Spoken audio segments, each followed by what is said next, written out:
Alors, dans l'actualité de ce mardi, premier jour du mois d'avril, le chef du Bloc québécois, qui était de passage à la Pocatière, il était en visite à l'usine Alstom de la Pocatière, Yves-François Blanchet a lancé un appel clair à Ottawa qu'il est temps d'investir massivement dans des infrastructures de transport collectif, et ça, en misant sur l'expertise québécoise. Alors, profitant du contexte économique incertain marqué par une guerre tarifaire menée par Donald Trump, on va demain entendre parler de cette grande journée des libérations, de libération pour les Américains. C'est ce que M. Trump dit, parce qu'il va imposer des tarifs douaniers à tout ce qui bouge aux États-Unis, puis au Canada, puis au Mexique, puis en Chine, puis nommer tous les pays, parce que tout le monde va y passer. Alors, justement, raison de cette menace d'une récession, M. Blanchet propose que le gouvernement fédéral double le financement dédié au transport en commun sur 10 ans. Il souhaite également que ce financement inclue le volet spécifique pour l'entretien des infrastructures existantes. Donc, voilà. Ce que M. Blanchet propose, c'est que on ramène à tout ce qu'on peut produire ici, qu'on puisse le produire. Ben, il n'y a pas juste M. Blanchet qui pense ça. Je pense que tout le monde est bien d'accord avec ça pour répondre à pour répondre à M. Trump, là, qui demain va annoncer le jour de la libération des États-Unis.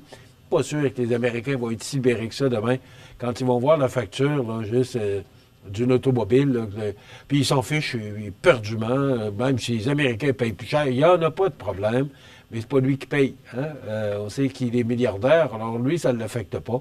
Mais 60% hier des Américains se disent insatisfaits de ce qui se passe actuellement avec leur nouveau président.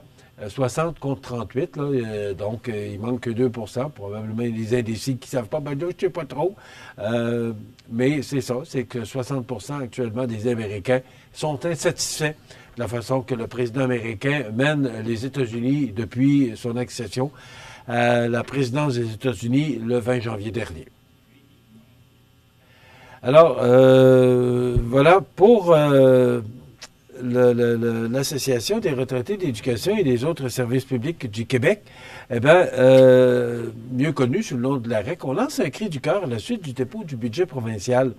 Le mouvement, qui représente des milliers de personnes retraitées, membres de la Centrale des syndicats du Québec, CSQ, se dit profondément inquiet face à l'absence de mesures concrètes en soutien à domicile. Bon, soutien à domicile, là, c'est que de plus en plus, on veut rester chez nous. On veut rester dans notre maison, dans notre condo, dans notre loyer ou encore dans une résidence pour personnes âgées, une RPA.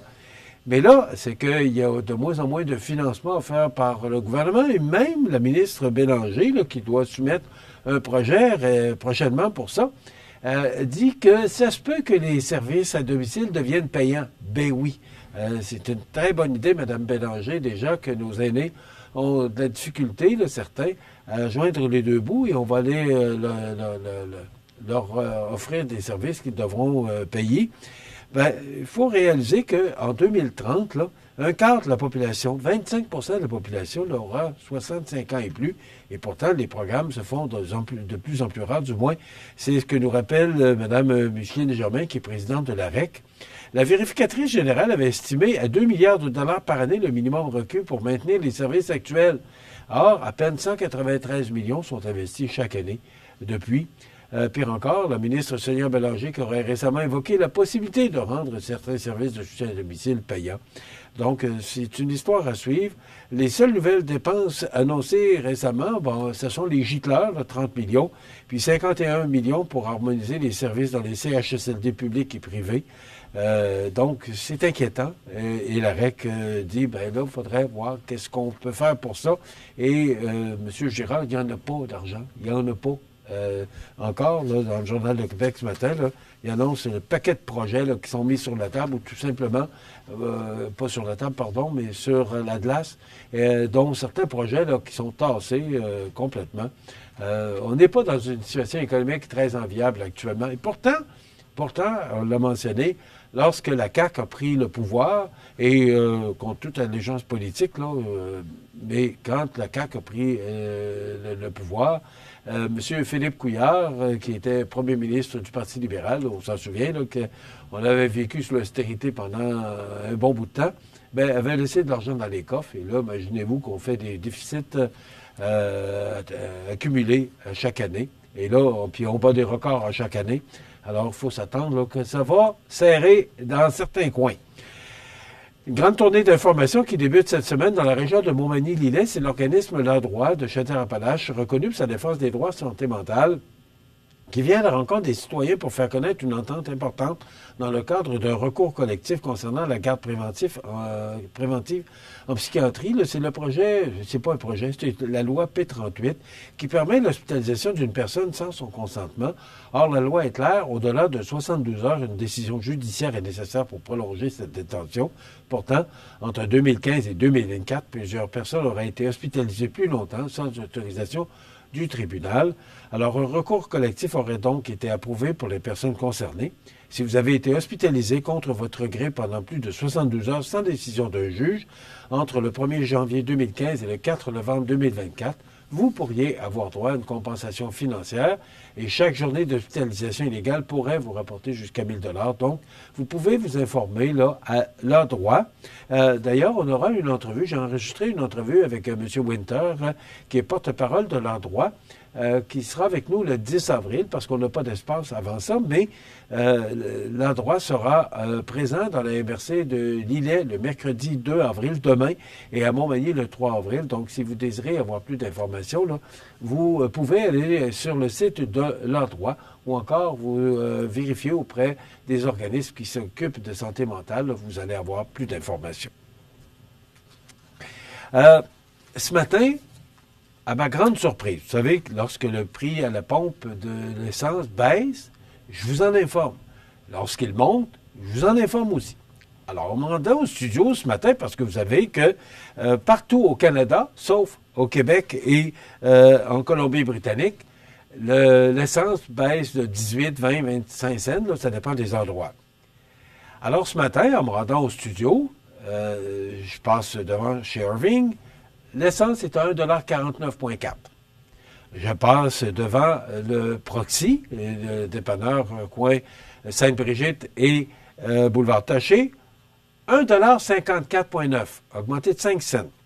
Et le Ultramar, je suis ici, au coin du boulevard Taché et du chemin des Poiriers, 1,49,4 $. Chez Proxy, il a augmenté de 5 cents le litre. Si vous vous attendiez à ce que l'essence baisse de 15 ou 20 cents ce matin, non, parce que vous savez qu'on est distinct au Québec. Mais on est distinct surtout. Ce matin, on apprend que les Québécois pourraient payer à compter d'aujourd'hui leur litre d'essence jusqu'à 25 cents plus cher que les autres provinces en raison de l'abolition de la taxe carbone partout au pays, sauf au Québec. Pourquoi? Ben, c'est tout simplement, c'est que nous, on a une tarification, autrement dit, c'est que le Québec et la Colombie-Britannique ont leur propre tarification de la pollution. Cependant, le Québec a décidé d'être la seule province à conserver sa tarification. Ben voyons donc. Hein? Les redevances récoltées par le gouvernement provincial sont remises dans le Fonds d'électrification et de changement climatique, anciennement appelé Fonds vert, du ministère de l'Environnement, qui sert notamment à fournir des subventions pour l'achat de véhicules électriques. Donc, pour les gens qui ont acheté des véhicules électriques, là, les subventions qui allaient jusqu'à 12 000 $ pour certains, là, ben, c'est dans ce fonds-là qu'on a pris ça. Sauf que ce qu'on apprend, c'est qu'on pourrait, avec tout ça, l'argent qu'on récolte et l'argent qu'on met dans le fonds d'électrification, bien, il pourrait y avoir un certain, je le dis au conditionnel, là, parce que je ne suis pas spécialiste en la matière, mais il pourrait y avoir un surplus pour le gouvernement du Québec de 1,8 milliard de dollars. Alors, attendez-vous pas que le gouvernement, avec le déficit qu'on a annoncé la semaine passée, qui va diminuer le prêt à la pompe. Donc, encore une fois, ben, on est distinct au Québec, puis on va payer le litre d'essence plus cher que toutes les autres provinces, nous et la Colombie-Britannique, ce qui fait qu'il y en a déjà qui mentionnent qu'ils vont aller chez les voisins ontariens, parce que les voisins ontariens vont avoir cette réduction-là, ils pourraient économiser certains là, sur le diesel, 12 cents par litre de diesel. Imaginez-vous, là, pour 800 litres par camion, selon Benoît Thérien de Truck Stop Québec, ça pourrait représenter 96 $ par plein d'essence diesel, quand même.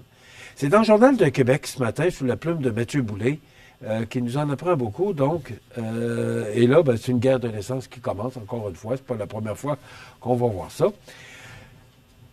On se demande, moi personnellement, je me demande où qu'on s'en va, parce que la province de Québec, vous le savez, je vous apprends rien ce matin, nous serions, je parle toujours au conditionnel, parce que je suis pas économiste, puis j'ai pas l'intention de l'être, mais je m'informe, comme vous, je lis, je regarde tous les bulletins de nouvelles, je regarde, j'écoute les économistes, j'écoute les spécialistes de l'économie, et j'apprends que nous serions la province la plus taxée au Canada. Encore ce matin, c'est encore vrai.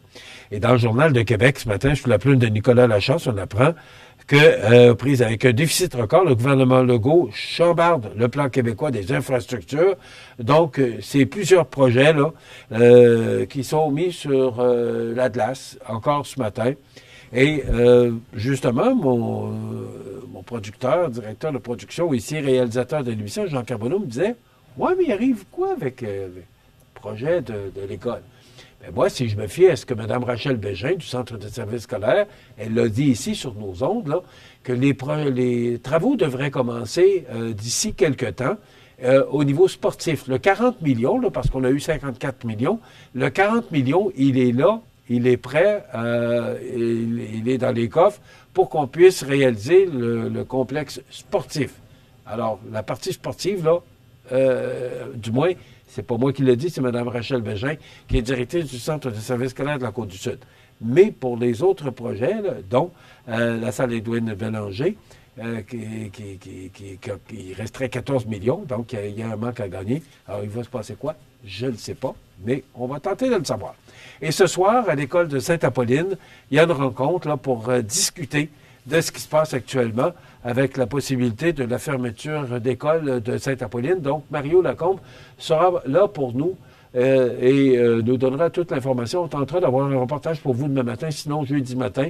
Mais Mario Lacombe sera sur place là, pour suivre ce dossier très important pour le maire de Sainte-Apolline et toute la population concernée par ce projet de fermeture de l'école, du centre de services scolaires de la Côte-Sud de l'école de Sainte-Apolline, bien sûr. Demain, sans chronique culturelle avec Mireille Soucy, et on reçoit un candidat pour les élections municipales qui vient annoncer officiellement sa candidature pour les prochaines élections. Les avis de décès suivent.